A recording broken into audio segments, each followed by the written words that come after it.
Good afternoon, everyone. Welcome back to Unstable TV for this week's epic matchup between Terra Australis and Is Here. We're going to have TA versus GG for this week's Clan of the Hills, hosted by SC2C.com. I am, of course, Unstable. I'm joined here by Sif for tonight.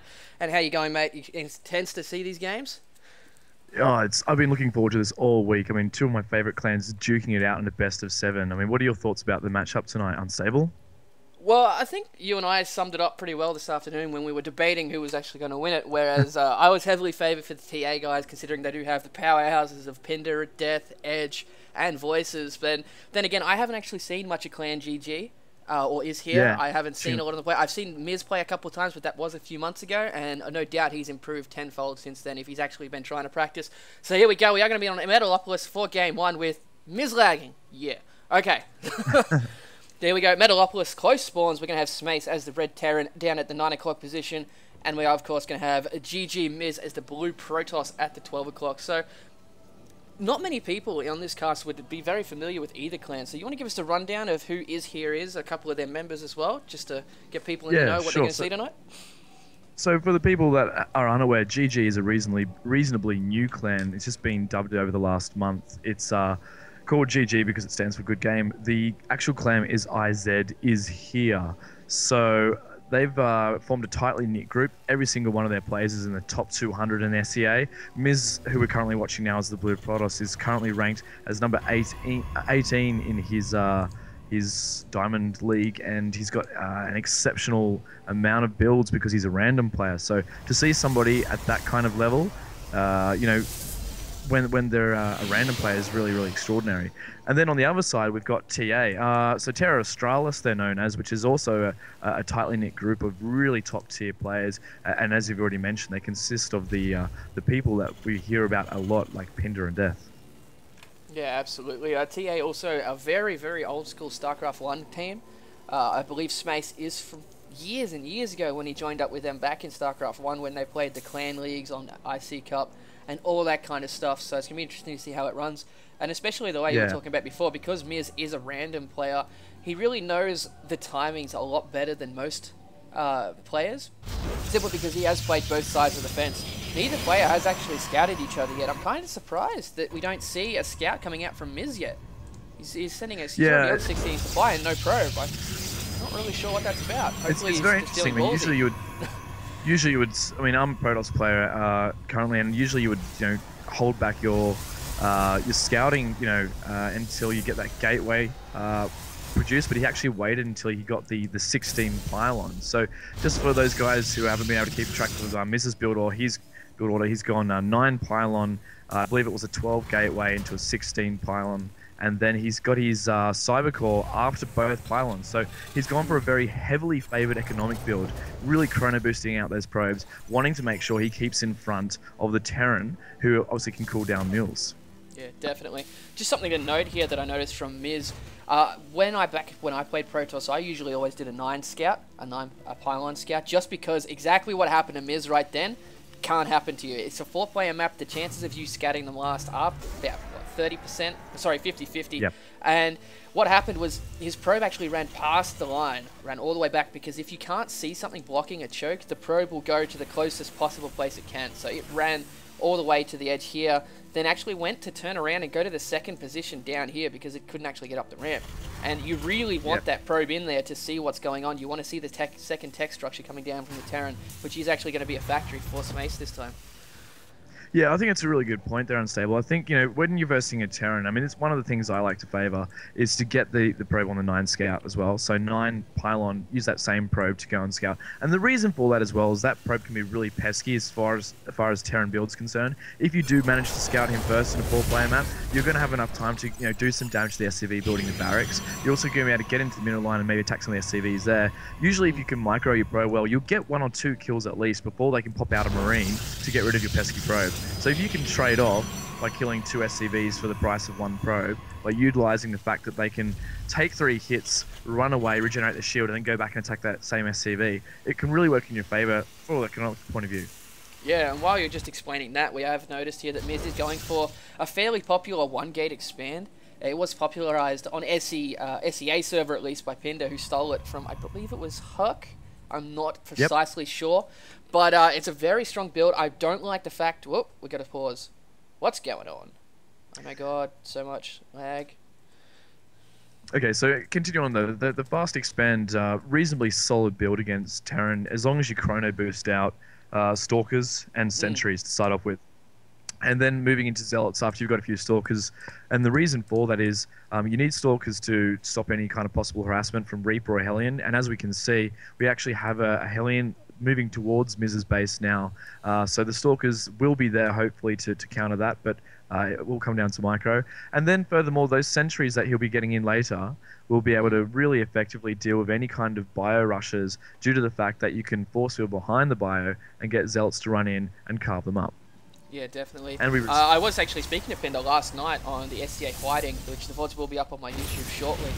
Pretty much the only way to punish one gate expand as a Terran is actually, it's a lot, believe it or not, is stimmed Marines. Lots of stimmed Marines and Hellions. Because you can fight those Zealots all day. Because you don't actually have that Colossi tech.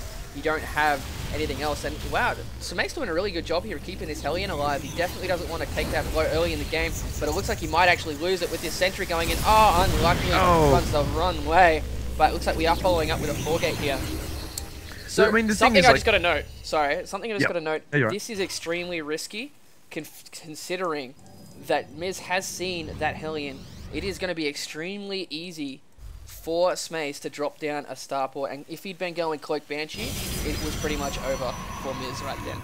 But that is one of the reasons it's really scary to go 1-gate expand, because you've got the choice of you can go 4 gateways and be safe from any land kind of push, or you can go for the 2-gate or 3-gate robo, and then you're safe from Banshees, but it's hard to hold off those stim Marines. It's really a catch-22, so it's just proving that scouting is extremely important in every single matchup in this game. Yeah, and the problem at the moment is, like, Miz was really late with that robo because he did opt to go for the 4-gate to get that, warp gate pressure, or unit, sorry, to hold off any pressure.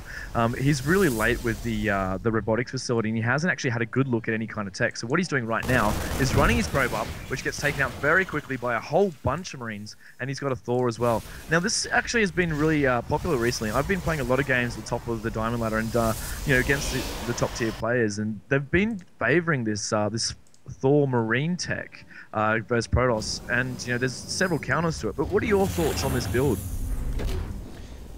Well, I actually haven't seen it much. I haven't been doing a lot of TVP lately, as I did recently switch to Zerg, because that was my weakest matchup to cast for. So I actually have to get back to doing a lot of all the different races. But I like the fact that he's got these bunkers up. He's got the 2 Thors to stop any kind of just purely force fielding out, because these Thors will break the force fields. The only thing I didn't like that I noticed, I saw that Thor was extremely close to that ramp, and that probe little scout did see it. So if that Thor was a little bit further back, he could have saved it, and then Miz would have been walking into something he had no clue about. It looks like we have got a lot of gateway units coming out for Miz now. He has got that robotics pumping. He's getting his first observer, but like you were saying before, he's cutting it really late with that observer, which I'm personally not a fan of, but it has actually paid off for him this time, which is really good. And it looks like we got a second factory coming out for TAsmace, so we might be seeing a kind of mech heavy build. Excellent.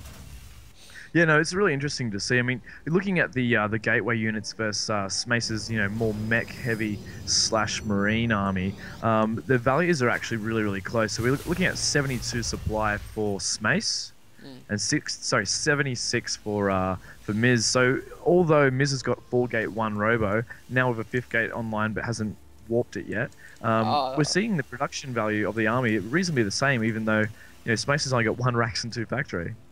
Yeah, definitely. But Miz is 12, 8 now. Oh my God, 8 harvesters ahead. But he is skyrocketing. TAsmace is skyrocketing ahead because of those mules. And I'm just watching this observer here, because I like the fact that this turret is placed right here. Because if that observer tries to come in and see what's going on, it is going to get dropped so quickly. I'm really surprised. You got 2 bunkers and 3 Thors.